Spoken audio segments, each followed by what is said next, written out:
Sejak hidupnya dimulai 4,6 miliar tahun lalu, bumi telah melahirkan dan memberi kiamat bagi bermacam spesies. Deretan keajaiban alam diikuti deretan bencana. Deretan keajaiban itu antara lain adalah munculnya makhluk bersel satu, lahirnya fotosintesis, evolusi makhluk multiseluler, munculnya banyak kingdom. Jutaan spesies lahir, serangga, krustasea, ikan, amfibi, reptil raksasa, mamalia, hingga akhirnya genus Homo yang jadi nenek moyang spesies kita. Sapiens lahir 2,5 juta tahun lalu.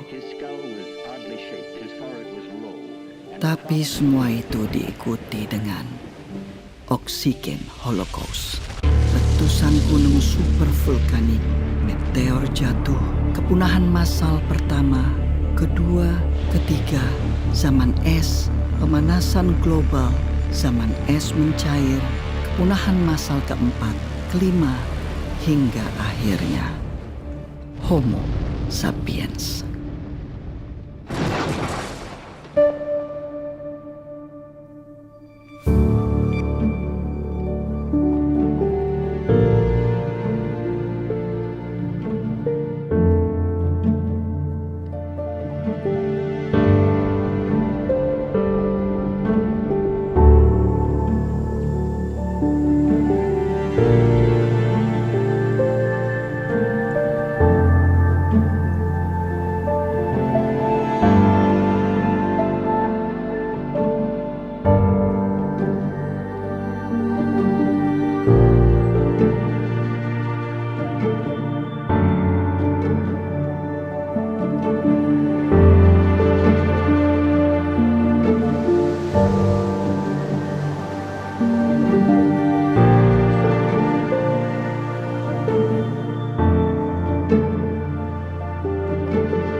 Peradaban sapiens hanya dalam usianya yang baru sekitar 12.000 tahun ini kemudian sudah bertanggung jawab untuk kiamatnya banyak sekali spesies.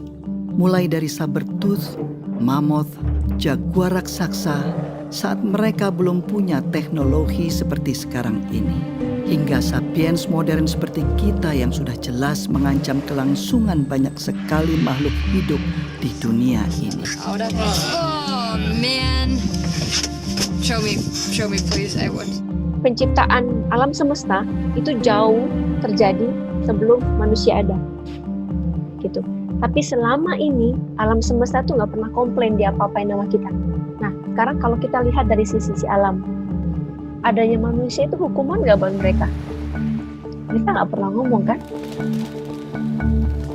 Namun, Homo sapiens sendiri selain memberi kehancuran bagi spesies lain, juga terus-menerus berjuang dari kiamat yang seringkali dibawa oleh makhluk lain, oleh organisme lain. Bahkan organisme ini begitu kecil, mikroorganisme, virus, bakteri, jamur. Lihat saja sejak zaman Fir'aun, sudah tercatat bagaimana terjadi wabah yang bisa sangat mematikan. Zaman Yesus, semua orang ketakutan dengan penyakit lepra. Kemudian bangsa Maya dan Aztec yang punah karena flu dan cacar yang diimpor dari Eropa. Black Death, Spanish Flu. Pandemi itu kan udah berkali-kali itu ya.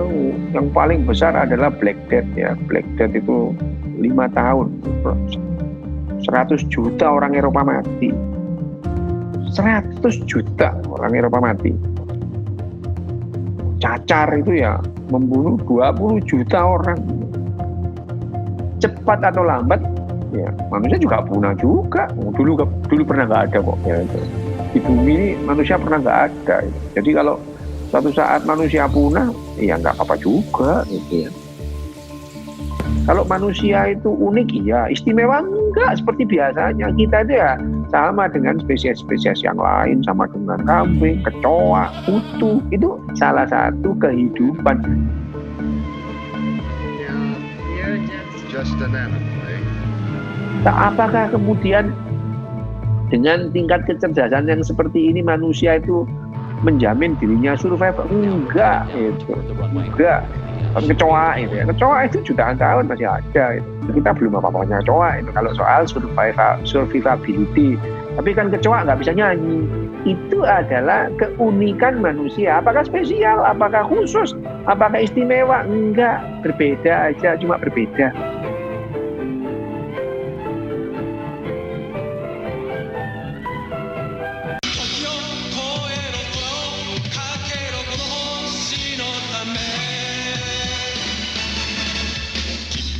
Belum pernah sebelumnya dalam sejarah panjang bumi, nasib semua makhluk hidup di dalamnya ditentukan oleh satu spesies saja.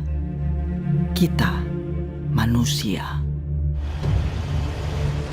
Ancaman nuklir, deforestasi, konsumerisme, agrikultur, eksploitasi lahan, eksploitasi hewan, modifikasi genetik, perburuan liar, polusi udara, polusi air, polusi tanah.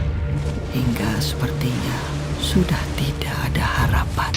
この地球はゴルゴムのものではない。人類の、いや生きる者すべてのためにこの地球はあるのだ。分かってくれ。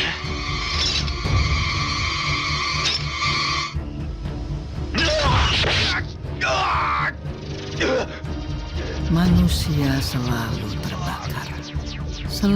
terbakar keinginannya, terbakar ambisinya, terbakar dan terbakar. Tidak pernah tahu kapan cukup adalah cukup.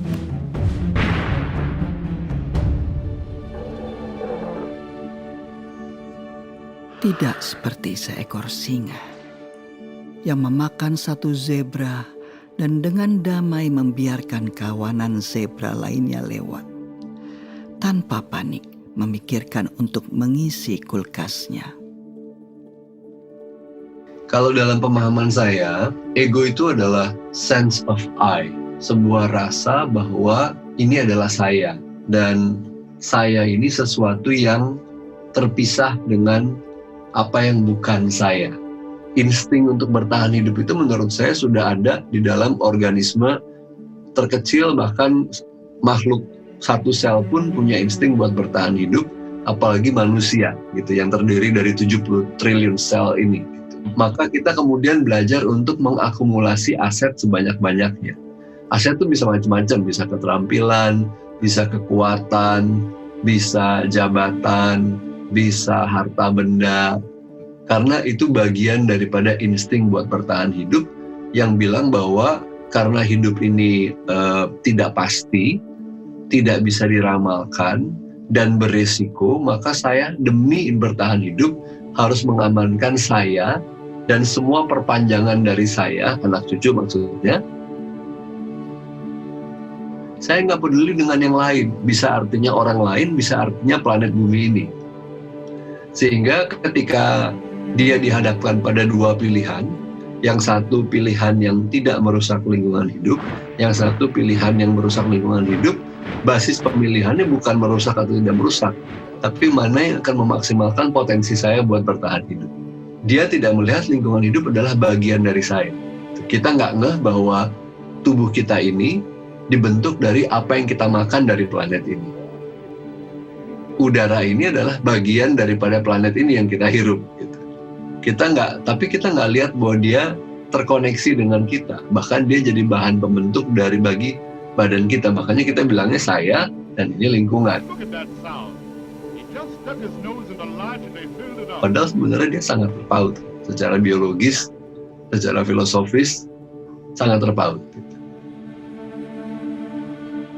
Chinese health authorities are still working to identify the virus behind a That the mysterious pneumonia that had broke out in Kasus positif virus corona pertama di Indonesia. Ada 2. Let's take a look at the global pandemic numbers now. There are more than 1.7 million cases of COVID-19 around the world. The U.S. is reporting more than 200,000 deaths.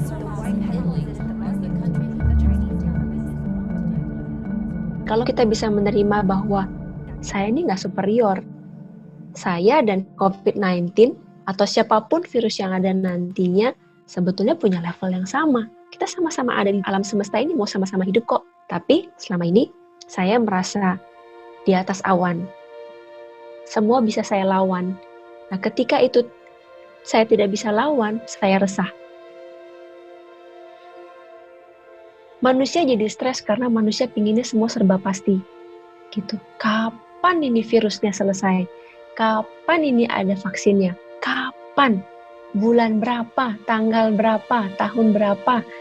Berapa lama saya di lockdown? Berapa lama saya nggak boleh keluar dari rumah? Ketika kita sekalipun harus mendapatkan kesempatan atas penyakit atau apapun yang mampir di badan kita, perlu kita ketahui bahwa itu akan selesai. Selesainya seperti apa? Tidak ada yang tahu. Oke? Kita harus belajar menerima uncertainty, harus belajar menerima ketidakpastian. Akhirnya ada jeda.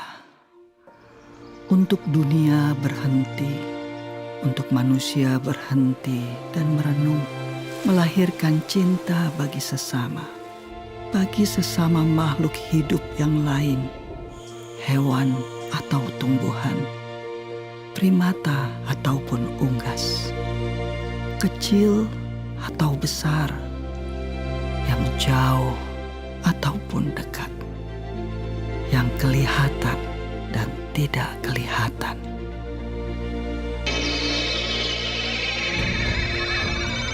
Virus COVID-19 ini sampai hari ini membunuh 120.000. Sementara orang meninggal karena sakit jantung sehari itu 48.000. Sementara penduduk dunia berapa? 7 miliar. Masih banyak yang bertahan. Tapi ya namanya manusia, ya dulu pernah nggak ada di bumi. Cepat atau lambat juga akan punah. Tapi apakah karena COVID-19? Enggak lah, gitu ya. Kamen Rider wa shinda. Nagaku, kurushii tarakai no sue, shinda no da. もはやこの地球を救う者はいない。ゴルゴムの横暴に任せるしかないのか。誰がこの美しい地球を救うのだ。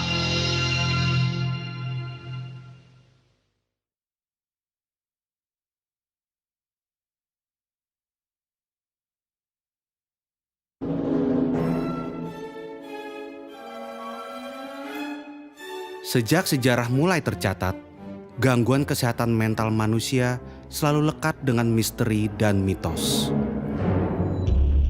Pengidap gangguan jiwa lekat dengan stigma negatif seperti kesurupan, santet, sihir jin, muslihat setan, kutukan dewa, kutukan Tuhan.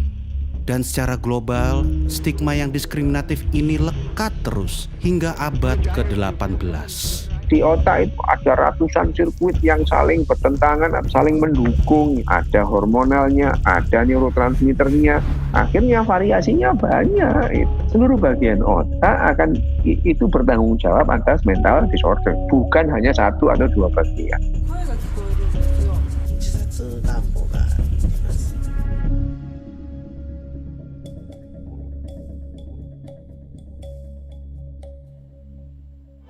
Kesehatan mental adalah faktor pembentuk cara manusia beraktivitas sehari-hari, pembentuk hubungan timbal balik manusia dengan lingkungannya, dengan hewan, tumbuhan, bahkan alam mineral seperti air, udara, dan tanah.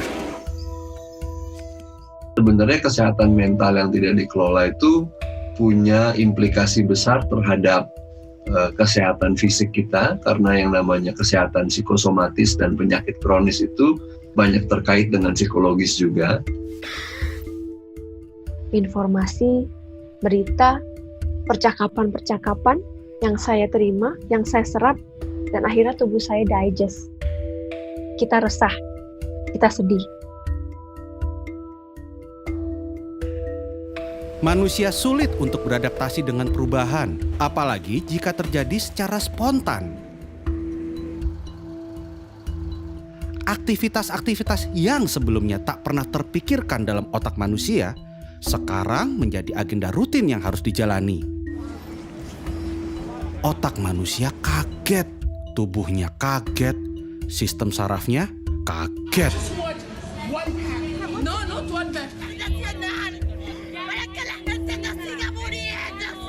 And as their frustration boils over, Committed suicide apparently after becoming. Kebijakan ini ternyata justru berdampak pada peningkatan kasus kekerasan dalam rumah tangga di sejumlah. Kalau kita bicara tentang nervous system, sistem saraf otak kita, ada dua yang penting, simpatik dan parasimpatik. Simpatik ini yang fight or flight, parasimpatik ini yang rest and digest.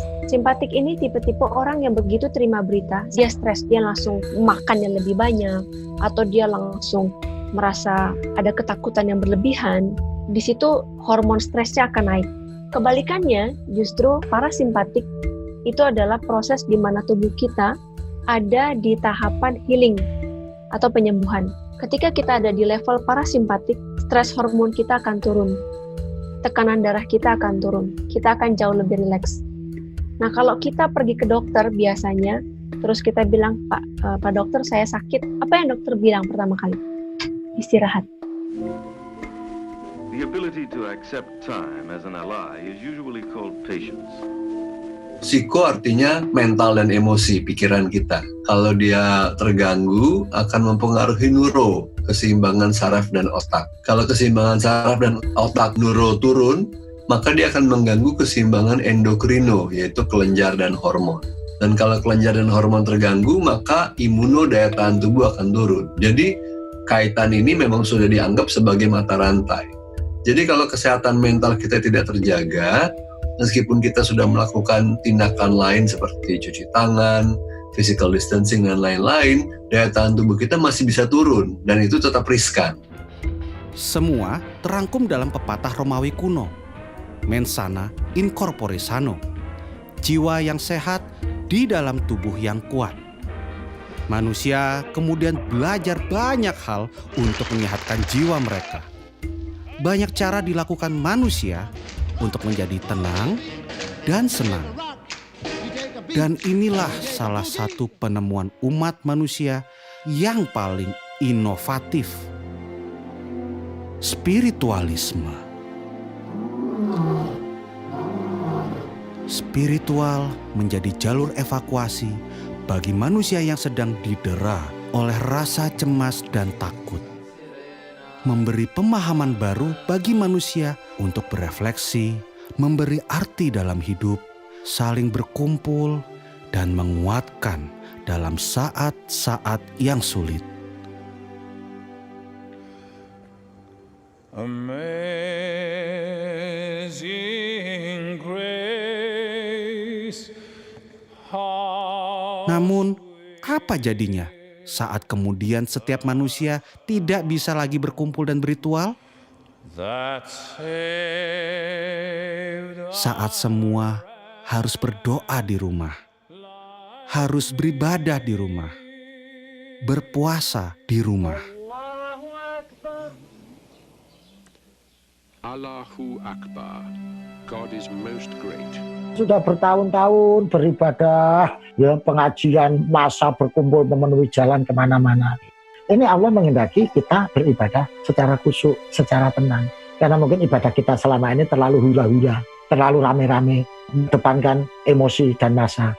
Nah, dalam suasana Ramadan kali ini Allah menghendaki kita beribadah dengan khusyuk, beribadah dengan tenang, supaya kita bisa berdialog dengan hati kita yang mungkin selama ini hati kita abaikan, nurani kita pinggirkan, nggak pernah kita ajak bicara. Saat puasa ini Allah menghendaki kita berdialog dengan hati kita peduli dengan nurani kita peduli dengan batin kita.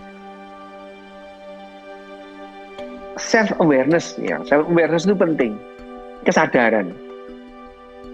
Sekedar mau forward sesuatu yang ada di WhatsApp group, dipikir kira-kira kalau saya forward ini apa yang terjadi ya, dipikir dulu gitu.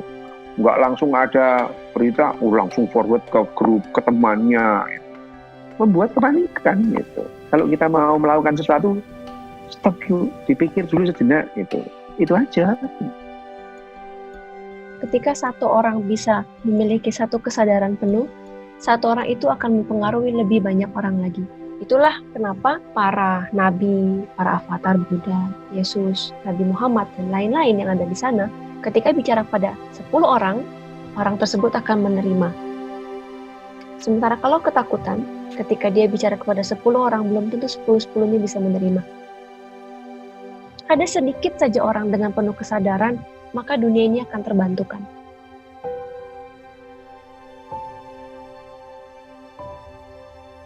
Ya ayyuhal nafsul mutmainnah irji'i ila rabbiki radiyatan mardiyah. Wahai jiwa-jiwa yang tenang, jiwa-jiwa yang teduh, kembalilah ke Tuhanmu.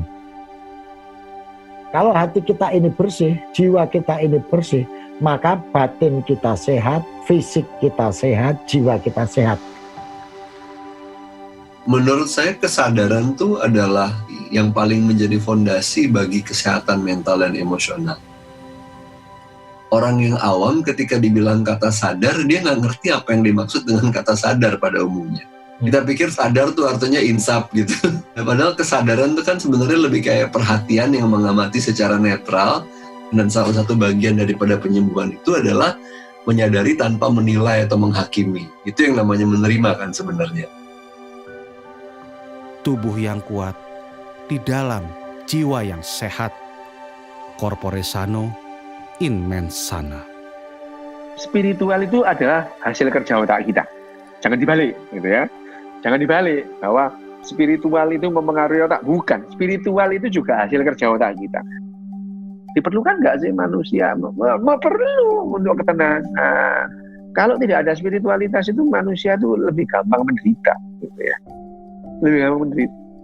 Tapi dengan spiritual bukan berarti orang itu lepas dari penderitaan, ya tidak. Gitu. You know the joke of a man hanging onto a cliff? He says, "Please God, save me." And God says, "Have faith and jump."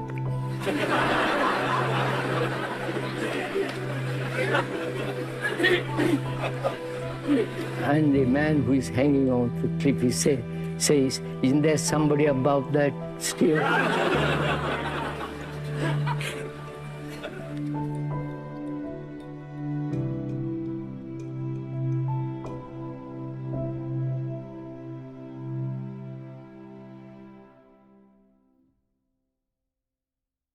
There are only three kingdoms: animal, vegetable, and mineral. Maybe this little thimble belongs to a kingdom all of its own. The fourth kingdom. The kingdom of plastics. Plastics? Banyak alasan mengapa plastik menjadi salah satu bagian yang tidak bisa terpisahkan dari peradaban manusia modern. Murah, tahan lama, dan praktis. We use plastics in every aspect of our lives. Engineering, the home, decoration, medicine, art, and games. Segala macam alasan mendukung terciptanya plastik. Plastics come from many different raw materials. Saat itu, penggunaan kantong kertas dianggap membahayakan lingkungan. Semakin banyak kantong kertas, semakin banyak pohon yang ditebang. The demand for a wood that will not rot, that termites will not eat. Plastik ini adalah benda yang relatif baru ditemukan oleh manusia, kemudian baru dibuat secara masif itu mulai dari tahun 1950-1960. Produksinya kalau kita bandingkan sekarang itu 20 kali lipat lebih kecil. Sekarang itu adalah zaman plastik. Karena apa sih nggak pakai plastik? mulai dari kacamata saya plastik, baju kita kebanyakan plastik, apapun kayaknya itu udah plastik gitu.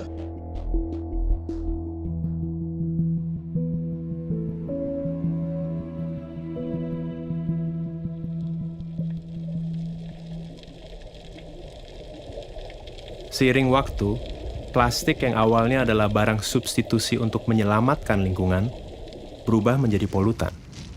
Tentu hal itu terjadi karena penciptanya, kita, manusia. Plastik mendominasi jenis sampah di masyarakat, mulai dari kantong plastik, gelas plastik, sedotan plastik, styrofoam, bungkus mie instan, pembungkus makanan ringan, produk-produk sachet, minuman sachet, shampoo sachet, sabun sachet. Kita di Indonesia permasalahan paling besarnya mungkin di single use plastik. Alasan dari para industri yang menjual produk-produk dalam sasetan itu adalah karena daya beli masyarakat di Indonesia yang lemah. Karena ketika dijual dalam bentuk langsung 500 gram, mereka nggak sanggup beli.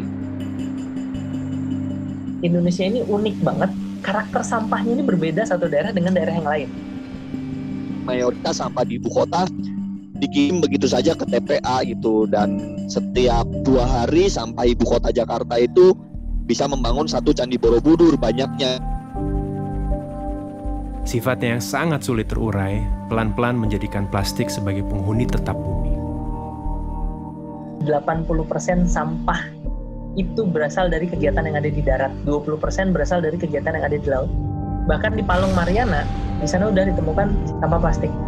Berarti sampah plastik itu ada di tempat yang banyak orang sampai tidak pernah ada orang masuk ke dalam sana. Plastik yang manusia gunakan untuk membungkus dan memberi umur yang lebih panjang bagi makanan mereka, kemudian menyelinap masuk ke piring mereka. Tanpa sadar, manusia juga menimbun plastik berukuran mikroskopik dalam sistem pencernaannya.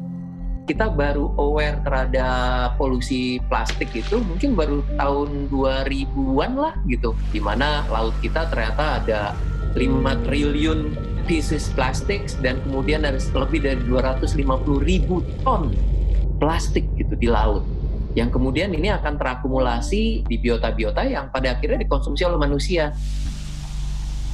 Mikroplastik ini itu udah sampai masuk di plankton gitu. Zooplankton dimakan oleh ikan yang lebih besar, kemudian ikan yang kecil itu kemudian dimakan sama yang lebih besar lagi, pada akhirnya ditangkap oleh nelayan kita, dan kemudian ada di pasar ikan kita, pada akhirnya ada di meja makan kita gitu, ikan itu gitu. Nah kalau misalnya ini sudah dimakan, itu justru malah lebih bahaya. Ada yang namanya nanoplastik lebih kecil dari 1 mikron, itu bisa langsung masuk ke saluran darah. Bila itu terjadi, bisa masuk ke saluran sistem saraf pusat, dalam hal ini adalah otak. Manusia mulai sadar, bom waktu bernama plastik sudah berdetak sejak awal diciptakan. Mereka mencari cara untuk menjinakkan bom waktu ini, atau setidaknya melambatkan waktu.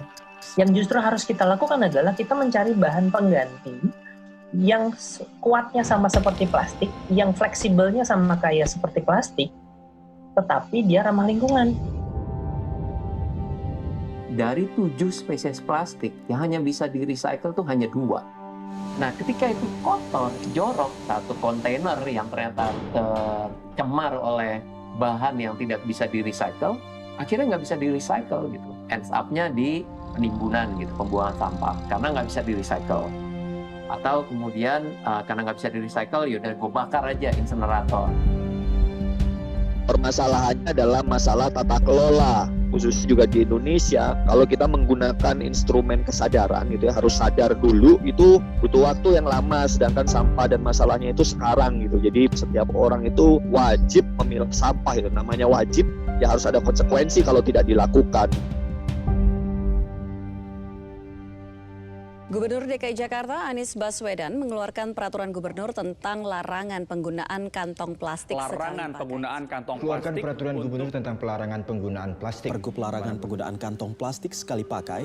Untuk larangan regulasi gaya hidup baru dan slogan-slogan tentang bahaya plastik terus didengungkan agar umat manusia punya satu pemahaman yang sama tentang plastik.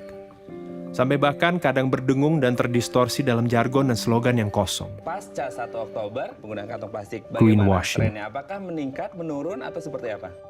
Manusia mana sih yang nggak pakai plastik? Kayaknya nggak ada. Jadi yang harus kita lakukan duluan adalah kita menutup keran dari sampah plastik, sumber sampah plastik. Dengan cara kita mengurangi konsumsi plastik itu, terutama konsumsi plastik yang sekali pakai. Baik mana antara daur ulang dengan buang sampah sembarangan, ya tentu baik daur ulang. Tetapi daur ulang butuh proses. Baik mana daur ulang dengan pakai ulang, ya lebih baik pakai ulang daripada kita kemudian melakukan upaya proses daur ulang, ya lebih baik kita pakai ulang. Nah, dari mana lebih baik mana pakai ulang dan reduce atau pengurangan, ya lebih baik pengurangan juga itu. Dan ini sangat erat kaitannya dengan pola hidup dan keputusan konsumsi kita itu ya, bagaimana kita memilih barang, bagaimana kita memilih produk pada saat kita mau melakukan belanja, jangan sampai kita menghasilkan sampah gitu.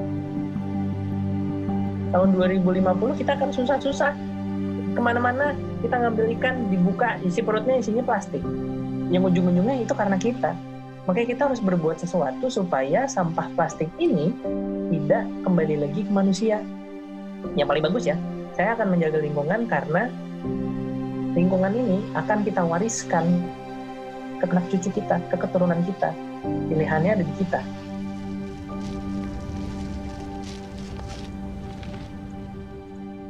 Ke informasi selanjutnya, wabah virus corona mulai berbagai virus corona berdampak positif terpapar corona. Social distancing. Social distancing pick up impact of social distancing. Sampai dengan film ini dirilis, kita sedang terancam oleh pandemi COVID-19.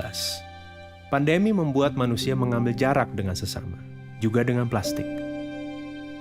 Penggunaan plastik menurun karena manusia hanya diam di rumah. Di Jakarta, terjadi penurunan jumlah sampah hingga mencapai 620 ton per hari. Di Bogor, penurunan jumlah sampah mencapai 100 ton per hari.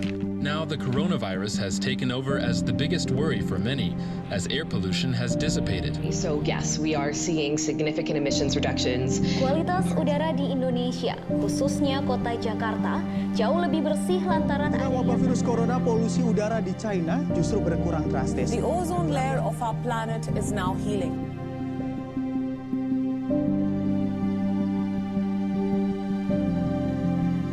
Namun bagaimana setelah pandemi ini usai? Nah, kalau saya berpikir, nanti kalau saya sudah mati, kemudian nanti ditanya malaikat, kamu dulu ngebuang sampah berapa banyak nih? Ini akibatnya loh, nanti jangan-jangan dikasih lihat, oh ini sampah yang sudah saya buang sembarangan ke sungai, nanti dimakan sama ikan ini. Waduh, kayaknya dosa saya banyak nih.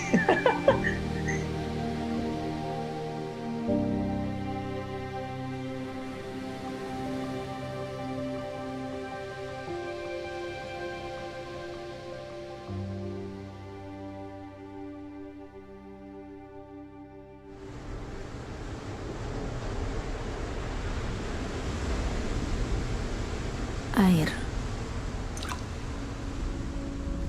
Dalam satu tetes air, ada berjuta kehidupan, berjuta bentuk. Yang kamu lihat sekarang ini bukanlah luar angkasa. Ini adalah sebuah galaksi tersendiri, semesta tersendiri, dalam setetes air. Pencarian tanda kehidupan di ujung semesta selalu berasal dari pencarian akan air. Liquid water has been found on Mars. Scientists have suspected that frozen water could survive in permanently shadowed craters. NASA's Hubble Space Telescope has directly imaged what may be plumes of water vapor on Jupiter's icy moon Europa. Di tangan eksploitasi manusia, air menjadi sumber hidup, sumber peradaban, sumber energi, transportasi, industri, agrikultur, rekreasi, dan akhirnya gaya hidup.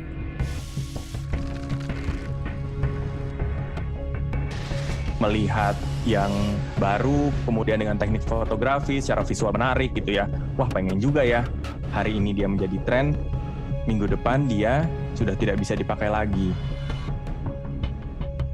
Konsumen tuh di brainwash bahwa busa sama dengan bersih. Busanya banyak, tadi kesat itu lebih bagus. Cobalah misalnya kita pakai untuk keperluan mandi cuci dalam satu hari sekitar 50 gram misalnya. Sedikit. Ada berapa juta orang?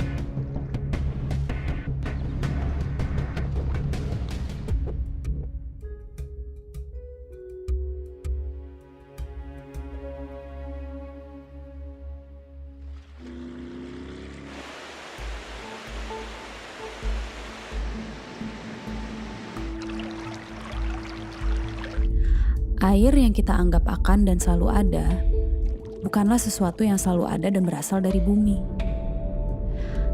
Air berasal dari luar planet ini. Dari meteor-meteor yang dinamakan carbonaceous chondrite yang kaya akan H2O dan karbon.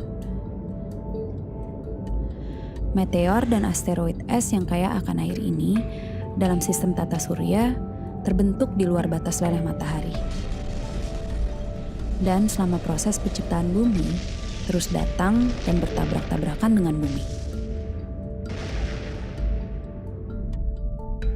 Jika kita perhatikan baik-baik, laut, atmosfer, dan segala yang ada di lapisan terluar bumi ini sangat tipis dibandingkan dengan mantel dan inti bumi. Jumlah air sangat sedikit dan terbatas, terutama jumlah air tawar dan air bersih. Bayangkan, hadiah yang sangat langka dari semesta untuk bumi ini. Hadiah berupa air, berupa kehidupan.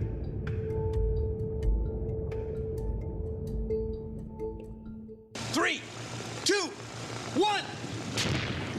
See? It's a cloud. It's the water cycle. It's science. Selain air, kehidupan pun bersiklus. Standar kecantikan punya siklusnya sendiri.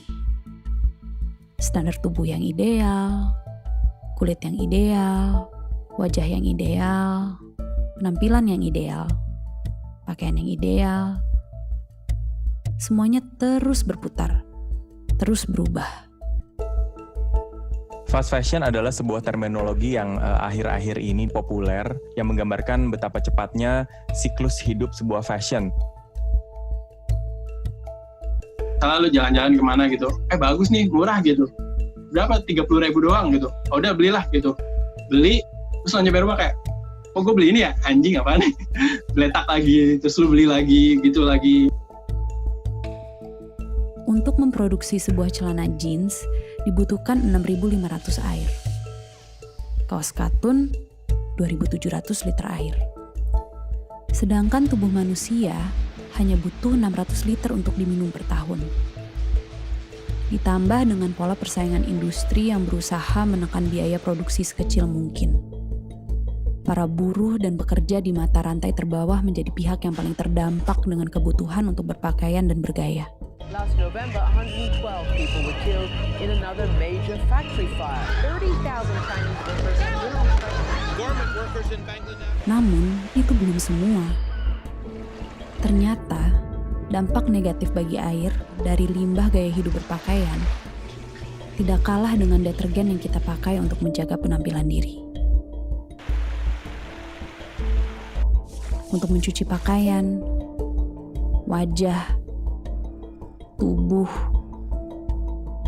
70% persoalan air itu terdampaknya dari limbah domestik. Mungkin orang bakal berpikir, wah ini sungai ada limbah industri nih. Padahal sebagian besarnya itu dari limbah rumah tangga.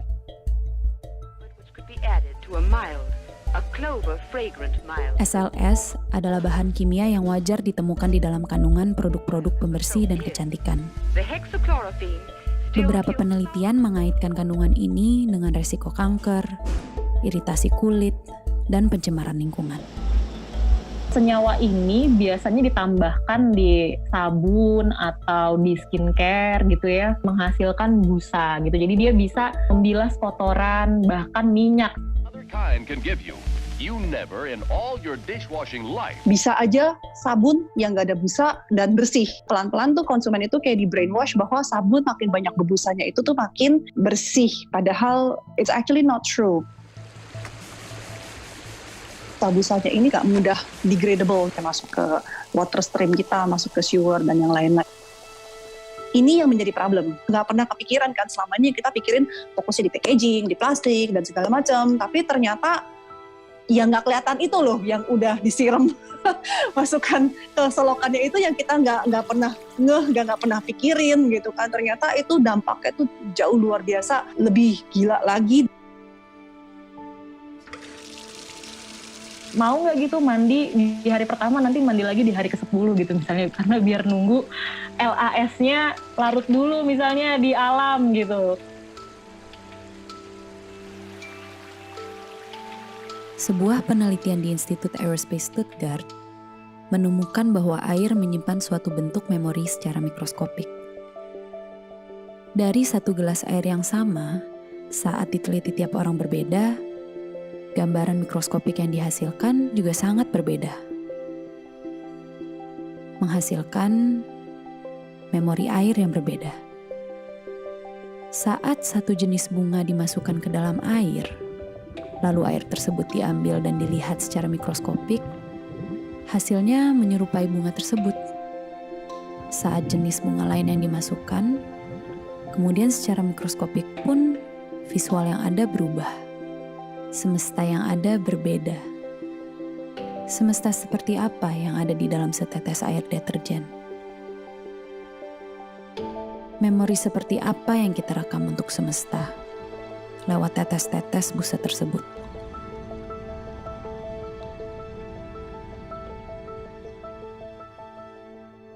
So we pour our waste chemicals and detergents into our rivers. Suds may or may not have been valuable in a kitchen sink. In a river, they can be lethal, killing the plants and the fish.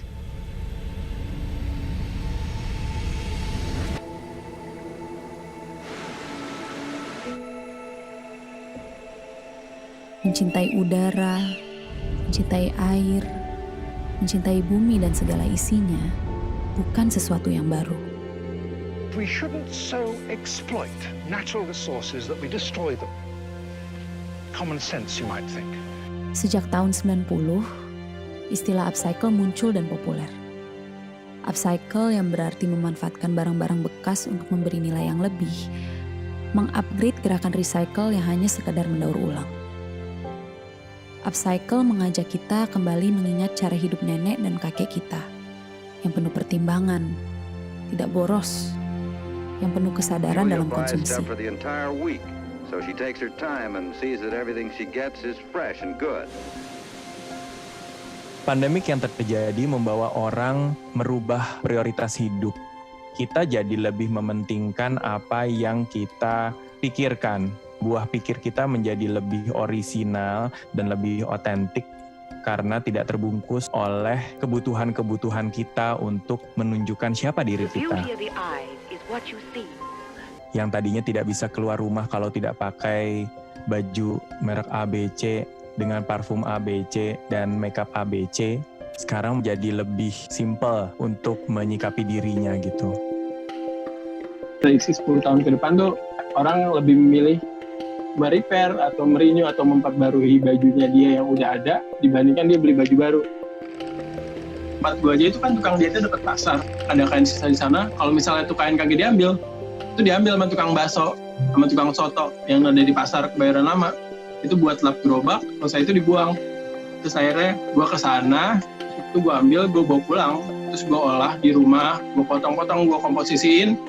Itu gue oper lagi ke abangnya. Terus nanti dia yang ngejahitin. Jadi kayak secara nggak langsung tuh kain sisa dari tempat dia yang nggak kepake. Itu bisa ngasilin duit buat dia. Kesadaran tentang kosmetik fair trade dan ramah lingkungan sudah dimulai sejak tahun 70-an.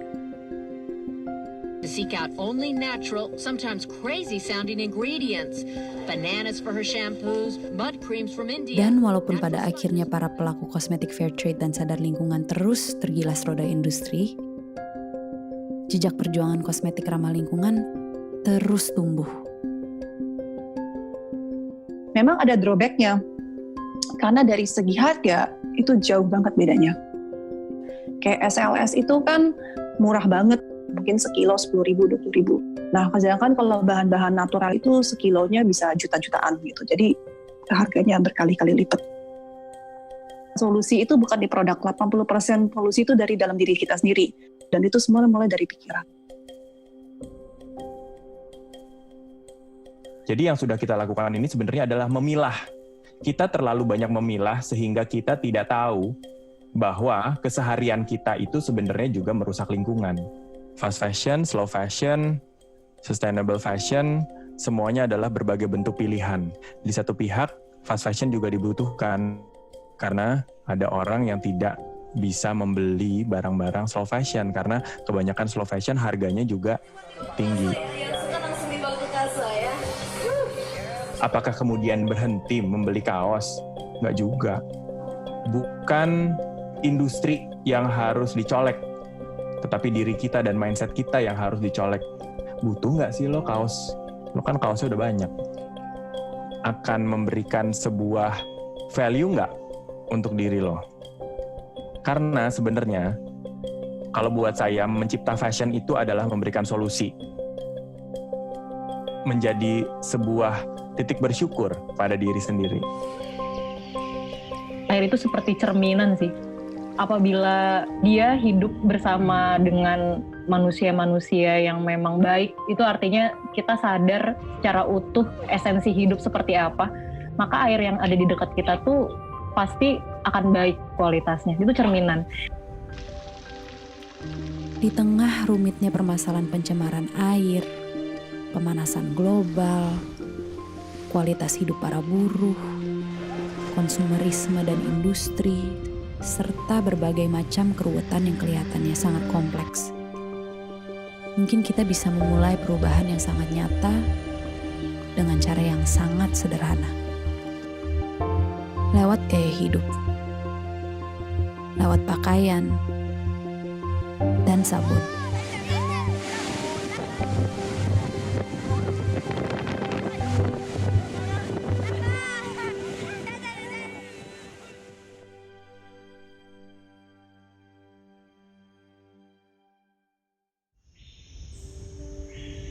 Mereka kan politeis ya, kalau orang rimba tuh percaya banyak dewa.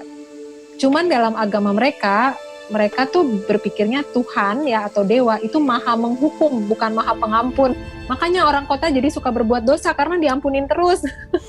Terus Tuhan maha penyayang. Enggak, kalau di rimba Tuhan tuh maha penghukum, Tuhan suka mengirim penyakit gitu.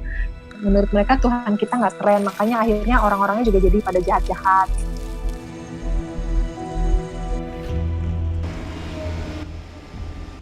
Bunuh diri, kalau kita tidak menjaga hutan kita itu bunuh diri, dan udah kelihatan kan sekarang. Pendidikan di sekolah sekarang ini nggak memberikan awareness ke kita bahwa kita ini benar-benar ada di ujung tanduk gitu loh. Kita ini sebenarnya lagi menghadapi kepunahan massal gitu loh. Sekolah dan sistem pendidikan di Indonesia nggak memberikan awareness tentang itu.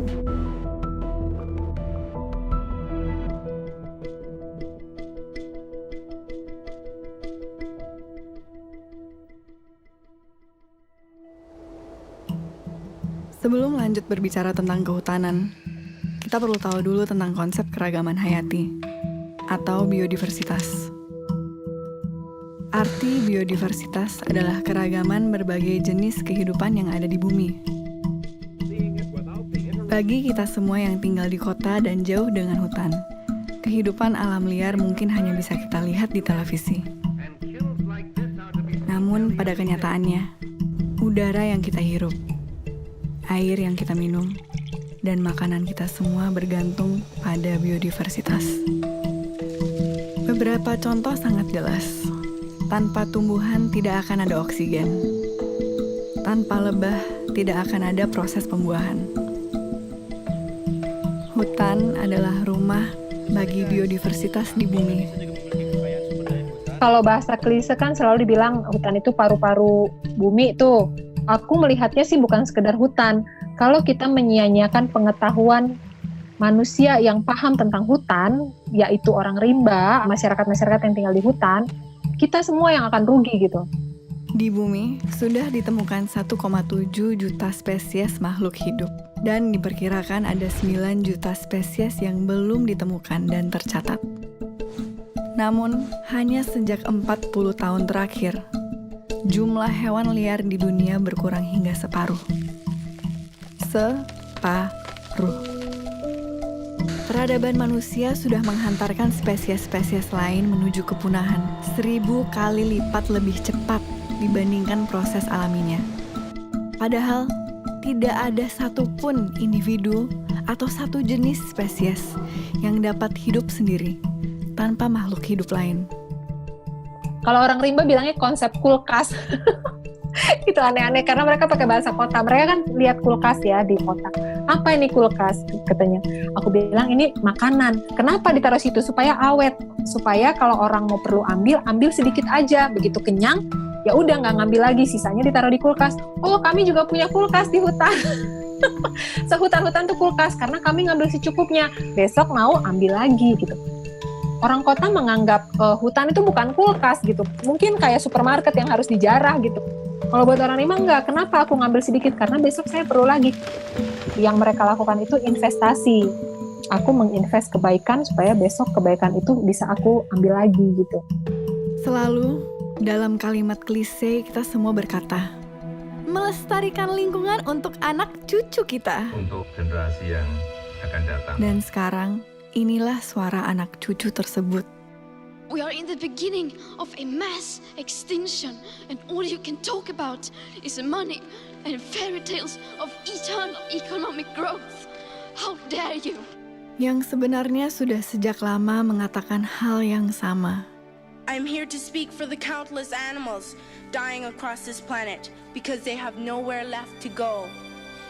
And now we hear of animals and plants going extinct every day, vanishing forever. Dan di Indonesia ada Salsabila, pelajar berusia 16 tahun, bersama dengan grup Jaga Rimba yang ia dirikan. Kalau kita lihat fenomena alam, bagaimana alam bekerja, ini kan nggak seharusnya seperti itu. Kita panik tapi kita nggak bisa ngapa-ngapain karena di sekolah kita nggak pernah diajarkan untuk peduli dengan sekitar kita. Terus sistem pendidikan di Indonesia itu kita selalu diajarkan untuk menghafal, tapi kritisnya itu nggak ada. Saat Salsabila masih bersekolah formal, ia menyerukan mogok sekolah untuk hutan. Rutin setiap Jumat, Salsa dan teman-temannya bolos sekolah dan berunjuk rasa. Hingga akhirnya ia memutuskan untuk keluar sekolah, homeschooling, dan menggunakan waktu yang ia punya untuk hutan dan lingkungan. Mogok sekolah untuk hutan pertama kali itu tanggal 13 Januari 2020. Waktu itu aku bolos sekolah. Langsung ke KLHK pagi-pagi. Ketika turun, ya memang nggak mengharapkan apa-apa, cuma mau ngeluarin marah sama sedih aja sih. Dan mereka awalnya ya kayak ketawa gitulah, kamu idealis banget sih. Oh udahlah sekolah aja dan lain sebagainya gitu.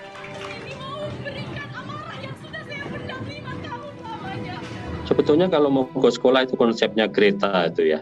Saking keselnya dia terhadap situasi yang ini kok hanya ngomong aja ini para pakar dan semua ini ya. Nah, tapi kalau di Indonesia itu tidak perlu dilakukan, justru minta waktu kepada sekolah untuk menyampaikan pesan-pesan mereka, tidak justru meninggalkan sekolah.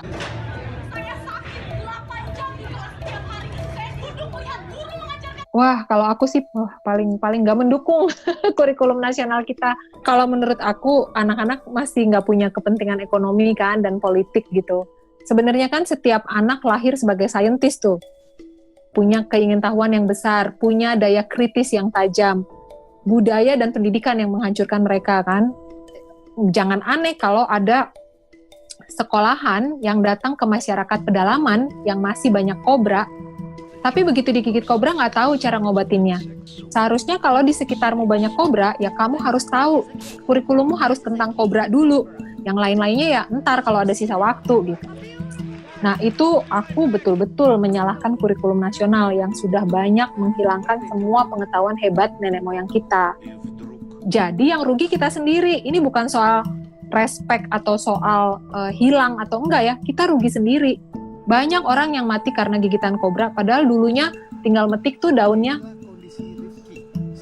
Sebenarnya aksi mogok sekolah untuk hutan ini nggak hanya menekankan bahwa hutan ini penting, tapi juga menjadi sebuah kritik untuk sistem pendidikan di Indonesia sekarang. Pendidikan di sekolah sekarang ini nggak memberikan awareness ke kita bahwa kita ini benar-benar ada di ujung tanduk gitu loh. Kami 2 kali aksi itu langsung dipanggil audiensi dan ketemunya langsung dengan Pak Wakil Menteri LHK.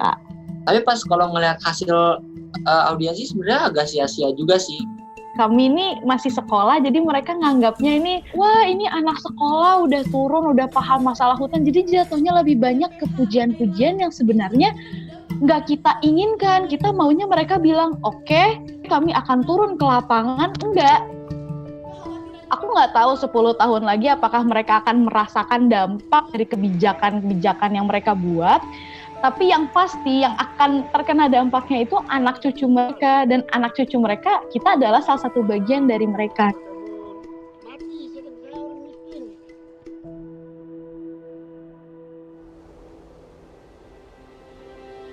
Hutan yang damai juga rupanya menyimpan koneksi yang kuat dengan patogen. Kebanyakan patogen tidak berbahaya bagi penghuni hutan, karena mereka telah melalui proses evolusi bersama di hutan. Namun, kemudian menjadi sangat berbahaya saat bertemu dengan manusia kota. HIV, Zika, malaria, Ebola, Nipah, semuanya berasal dari daerah perbatasan hutan yang digunduli. Kalau biodiversity tadi terdisrupted, yaitu virus-virus akan keluar dari hotspot rumahnya masing-masing. Konsep keramat hutan secara ilmiah erat dengan bahaya patogen yang tidak dikenal tubuh manusia. Pilek gitu kan, kita batuk, kita masih bisa tetap jalan. Orang rimba nggak, kena pilek langsung tumbang. Jadi secara genetik nggak terbiasa. Gitu. Kalau saya malaria langsung tumbang gitu ya. Mereka malaria tetap aja nggak, kayak bersin aja malaria tetap aja bergerak kemana-mana, nggak ada masalah. Makanya penyakit baru itu bisa betul-betul ngabisin populasi mereka. Ini waktu pandemik gini pada lari makin jauh ke dalam hutan, karena mereka takut sekali ya. As soon as we withdraw, nature quickly takes over. Could the corona crisis eventually be good for the environment? Jadi kalau dibilang ini menjadi waktu yang pas supaya bumi bisa menyembuhkan dirinya sendiri, mungkin aku bisa kritik bahwa enggak juga. Karena ini bakal terus berlanjut dan sistem ini enggak peduli mau pandemi, mau enggak, eksploitasi harus tetap jalan. Misalkan yang kemarin di Banyuwangi, tambang emas tumpang pitu ketika lagi pandemi, polisi menjadikan alat justifikasi masyarakat berkerumun, kan katanya nggak boleh. Masyarakat Banyuwangi ini berkumpul untuk menjaga supaya gunung mereka ini nggak digali buat tambang emas. Diusir, kriminalisasi terjadi, dikeruk juga. Terjadi juga. Dan itu lagi masa-masa seperti ini, baru bulan Maret kemarin.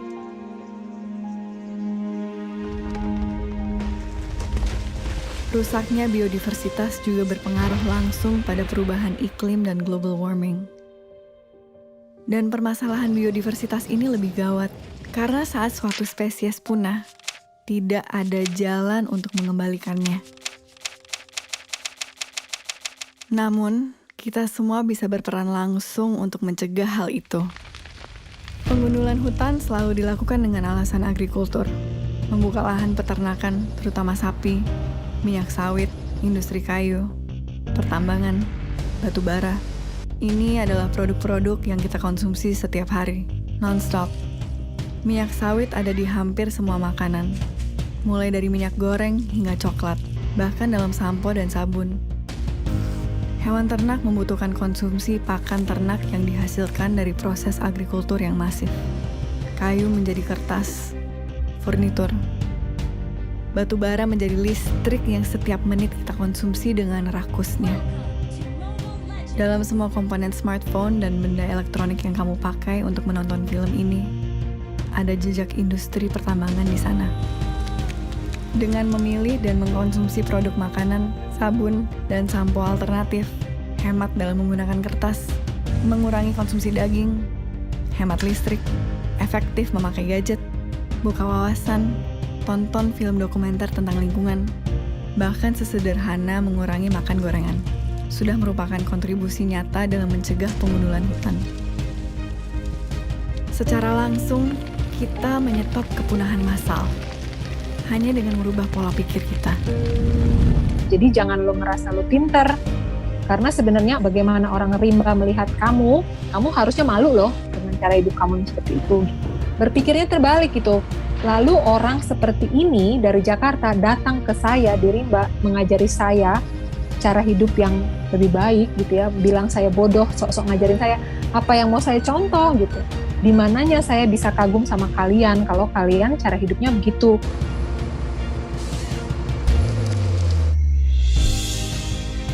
Tanpa hutan, tidak ada biodiversitas. Tidak ada lagi ekosistem. Tidak ada oksigen. Tidak ada lagi air. Tidak ada lagi kehidupan. Bumi ini bukan sekedar batu besar berpenghuni yang berputar mengelilingi matahari. Kehidupan bukan hanya berada di permukaan bumi. Bumi adalah kehidupan itu sendiri. Tanpa bumi, tidak ada kehidupan. Mana mungkin sebongkah batu yang mengelilingi matahari ini adalah makhluk yang hidup dan sadar, seperti kita. Manusia dengan otak dan kesadarannya adalah cerminan kesadaran kolektif bumi. Kesadaran bahwa kita adalah bumi. Bumi yang menjadi sadar dengan eksistensinya. Kesadaran bahwa kita semua dalam kehidupan ini saling terkait. Tidak peduli apa spesiesmu, negaramu, sukumu, apalagi agamamu atau Tuhanmu.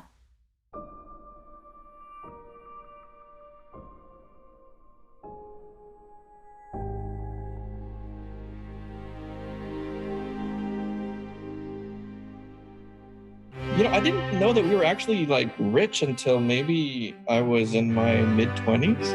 Sometimes they just think about buying like a house and they just sign a check and they buy it, you know, or they want to buy a car and they pay in cash, you know. I didn't understand what leasing was until I was in university. If you told me that it's not fun to be in a private jet, I'd be lying. Like if someone asked you, hey man, you want to fly my private jet? I'm like, sure dude, why not? I also thought like, it's like, why is it that they have like a 7 Series BMW and a 5 Series and a 3 Series? Like, why don't you just buy the best, you know? It's like, why bother with something cheap? That took a while for me to understand, to be honest with you.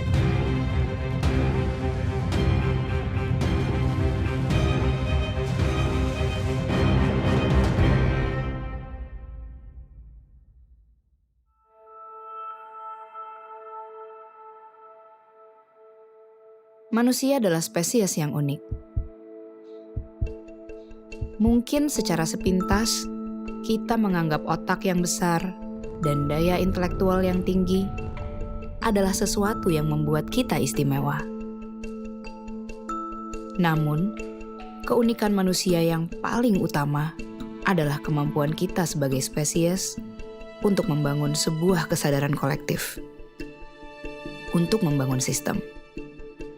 Mulai dari sistem suku, agama, birokrasi, kerajaan, kapitalisme, demokrasi, pasar saham, bahkan media sosial. Sistem diciptakan secara kolektif. Namun ironis, dalam sebuah sistem selalu akan ada mereka yang berada di atas dan mereka yang berada di bawah. Ada yang kaya, ada yang miskin. Ada yang populer, banyak yang tidak. Dan semua manusia yang berada dalam sistem tersebut akan selalu menjadi bagian dari perlombaan untuk mencapai puncak. Menjadi yang paling berkuasa, menjadi yang paling kaya, menjadi yang paling populer, dan berharap menemukan bahagia di sana. Kalimat klise, uang tidak membawa kebahagiaan, terdengar sangat naif. I went to Stanford and I grew up in a lot of very good schools in San Francisco. But when I went back to Indonesia and I want to understand people, just the way that you want to interview me in Indonesian and I can't. I probably lived about 20 years of my life in the family business, just basically being a puppet of my parents. And a lot of people probably look at me and say like, hey, I'm really lucky, I'm born into a rich family. I could have whatever I want, and my family is very influential, so I should have it good. Like all the doors should be open to me. I should be happy, I should be lucky. The part that really made me feel sad was I wasn't happy. And and I can't talk to anybody about it, because if I talk to anybody, they say, hey, you should be happy, because look at you compared to everyone else. One of the things that's hard about being in a family that has, a lot of status and power is that you can't really talk to anybody, because you're told that you have to be careful, it's lonely actually being in this position. And as I talk to other peers in different families, of similar background, I know many who feel the same way. It's a common thing. It's not just something to do with me. And my parents worked really late hours, and so I was often in the office until 2 o'clock, 3 o'clock, 4 o'clock in the morning, sometimes 5 o'clock in the morning. Nothing I did felt was right in front of their eyes. I started having lots of personal problems, and my health was failing. My doctor said I had a liver problem. They said that if I continued that way, I'm going to get cirrhosis and get cancer. And so that was a really, really low point in my life. Uang hanya bisa membawa kebahagiaan sampai ke level tertentu. Korelasi tingkat kebahagiaan berpengaruh erat dengan uang, karena akan sulit untuk hidup bahagia saat kebutuhan dasar, pendidikan, kesehatan, dan rasa aman belum terpenuhi. Sejak 2016, istilah negara maju dan negara berkembang sudah tidak lagi digunakan oleh PBB. Hans Rosling, seorang ahli statistik dari Swedia, membagi negara-negara dunia menjadi 4 level berdasarkan rata-rata penghasilan di negara tersebut. Di negara level 1, sumber air berasal dari sumur. Makanan hanya satu jenis tanpa variasi. Tidur beralas tikar. Alat transportasi adalah kaki. Di negara level 2, mulai ada variasi makanan. Mereka bersepeda dan tidur di atas kasur. Di negara level 3, pilihan makanan semakin variatif. Mereka bersepeda motor, berekreasi, dan mulai masuk pendidikan tinggi. Di negara level 4, mobil adalah kendaraan sehari-hari. Rekreasi dan perjalanan dengan pesawat terbang adalah kewajaran. Konsumsi energi tinggi, konsumsi protein tinggi. Lewat data statistik ini, kita bisa melihat seluruh negara bergerak menuju kemakmuran, menuju level 4. Di tahun ini, Indonesia sudah berada di level 3. Satu level dengan Cina, Brazil, dan Meksiko. Namun tingkat kesejahteraan umat manusia berbanding terbalik dengan kesejahteraan bumi. Semakin tinggi level kemakmuran suatu negara, tingkat konsumsinya juga meningkat. Jejak karbon yang dihasilkan juga meningkat. Jejak karbon adalah total emisi gas karbon yang dihasilkan dari proses konsumsi kita, lewat bahan bakar, produksi barang-barang manufaktur, material, kayu, jalan, pembukaan lahan, bangunan, transportasi, dan satu yang paling krusial, konsumsi makanan. Makan, tenang, makan. Makanan menjadi sangat penting karena setiap manusia di bumi mengkonsumsi makanan setiap hari. Semakin makmur level hidup suatu negara, semakin makmur pula konsumsi makanan dan protein hewani mereka. Sekitar 70% dari seluruh freshwater atau sumber air bersih itu sebenarnya kita kasih ke peternakan hewan. Satu beef burger itu tuh membutuhkan 660 galon air. Memproduksi protein hewani itu adalah cara memproduksi makanan yang sangat amat mahal dan resource intensif. Kalau kita ngomongin dari segi environment. Dan yang paling bahaya sebenarnya dia tuh nggak cuma menghasilkan CO2, tapi menghasilkan gas metan. Gas metan ini sifatnya tuh 20 kali lipat lebih menahan panas. Dan itu dihasilkan paling banyak dari peternakan hewan dibandingkan sektor-sektor yang lain. Semua sektor transportasi kalau dikombinasi jadi satu, itu tuh mereka kontribusinya sekitar 13% ke gas efek rumah kaca di dunia. Sedangkan 18% yang lebih besar itu datang dari peternakan hewan. Vegetables, roots, herbs, and berries. Oh, no. Oh, yes. Look, Blanche, I'm a big man. There's a lot of me to feed. Here, I can't live on this stuff. Oh, no? What about an elephant? Now you're talking. I'll have mine medium rare. Sederhananya tuh kemarin laporan dari WWF, kalau kita manusia itu mengkonsumsi high meat diet, tinggi protein hewani, kita butuh 4 bumi. 4 bumi itu hanya untuk makanan kita doang. Kita hanya harus pindah entah ke bulan, entah ke Mars, atau nggak tahu di mana deh. Sedangkan kalau kita yang benar-benar kayak whole food, berbasis nabati, tuh kita bisa mencukupi semua kebutuhan masyarakat sekarang, plus 4 miliar orang lagi. Bayangin. Apa yang baik untuk bumi, baik untuk diri. Begitupun sebaliknya. Jumlah sel di dalam tubuh kita dibandingkan dengan jumlah mikroorganisme yang asing di dalam dan di atas tubuh kita ada 10-20 kali lipat lebih banyak daripada sel tubuh kita sendiri. Itu juga salah satu filosofi dasar ya daripada pandangan saya terhadap kesehatan dan tubuh. Bahwa kita adalah mikrokosme daripada makrokosme. Saya kadang sebutkan bahwa setiap orang adalah planet. Atau kalau mau lebih ekstrim lagi, setiap orang adalah sebuah galaksi. Kita adalah bumi terdiri dari banyak makhluk gitu ya. Bakteria, virus, prion, cacing, parasit-parasit yang lain itu adalah makhluk seperti kita di atas bumi ini. Makanya kondisi bumi akan selalu dicerminkan di dalam tubuh kita. Mungkin pernah dengar salah satu hormon pembawa kebahagiaan yaitu serotonin. Serotonin itu banyak orang berpikir itu diproduksi di otak kita. Tapi ternyata 90% dari serotonin atau hormon pembawa kebahagiaan itu diproduksi di dalam pencernaan kita. Yang bahan bakunya adalah serat. Yuk kenal dulu karo jagat aliting dewi. Kita kenal dulu sama dunia kecil yang ada di dalam diri kita sendiri. Jagat besar ini adalah yang di luar diri kita.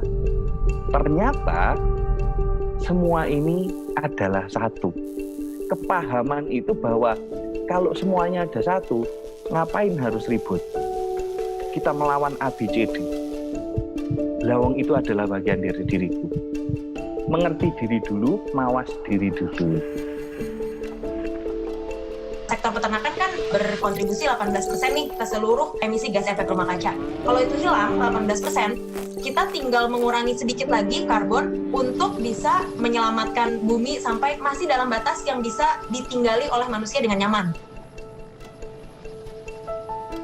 I was working in a job where every 2 weeks I would get sick.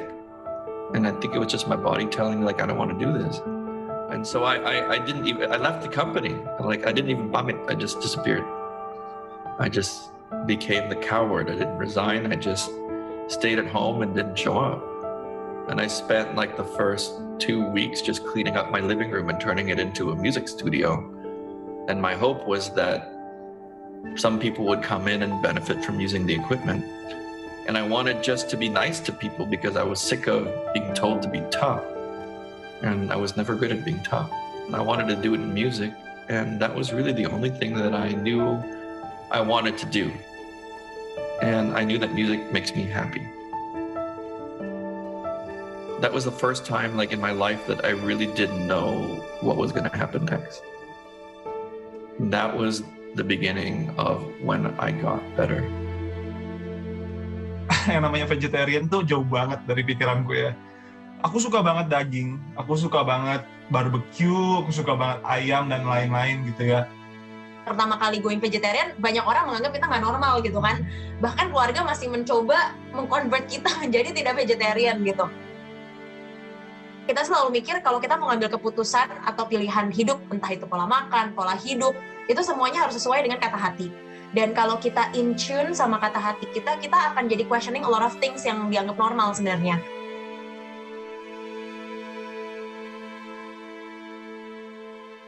I was always listening to my parents in my mind. I was listening to my logic. Now I listen to the quiet voice. But it's a very soft voice. It never screams. It's a quiet voice. Suara hati itu dia berdiri sendiri dan dia ngeluruk tanpa bolong. Dia nggak punya rombongan. Nggak ada rombongan cemburu, nggak ada rombongan si takut, nggak ada rombongan khawatir, nggak ada. Stop. Just look at the mess you've made. Dan suara hati ini selalu tepat.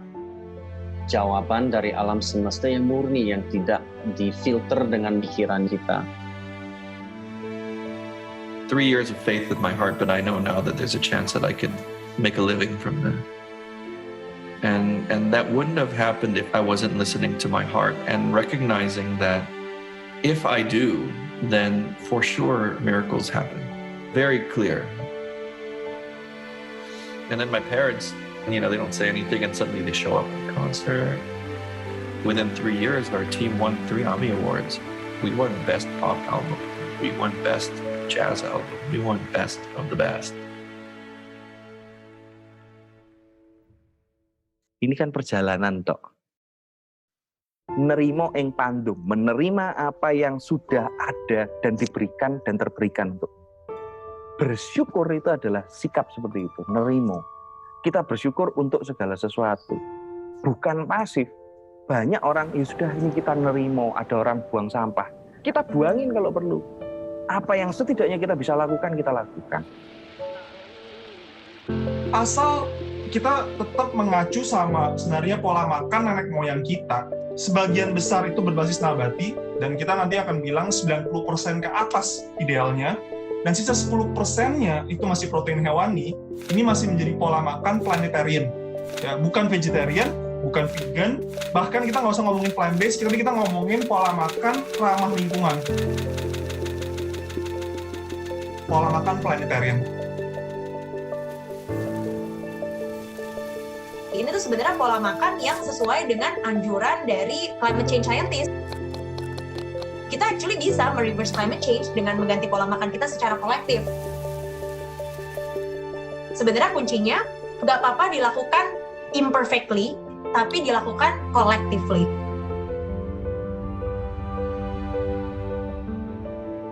COVID-19 sering dianggap sebagai waktu bumi untuk beristirahat. Tidak salah sih. Namun jika diartikan begitu, nanti setelah bumi istirahat sebentar, lalu kita akan balik lagi untuk rakus dan mengeksploitasi bumi lagi. Hakikat sesungguhnya dari pandemi ini adalah bukti dan pengingat bagi kita semua bahwa energi kolektif itu benar-benar ada. Lewat setitik virus yang sangat kecil, kekacauan global bisa terjadi.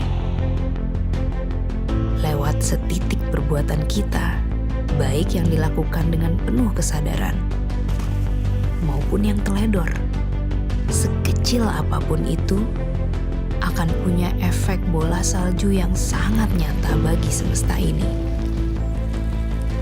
Saat semua orang berhenti dan diam, mendengar suara hati masing-masing, dan kemudian dengan penuh kesadaran bertindak, kita benar-benar bisa memulihkan bumi ini.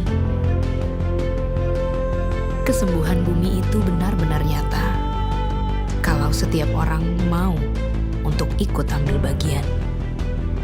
Di di semua bidang kehidupan setiap hari. Kita hanyalah setetes air di samudera, hanya setitik debu kosmik.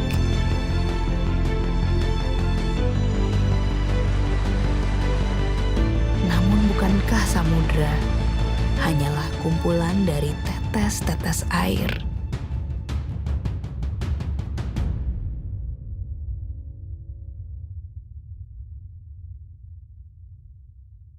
Ibu bumi, Bapa angkasa, mangku bumi, mangku angkasa, ingsun ngadeg setengahing jagat, manunggaling kawula Gusti.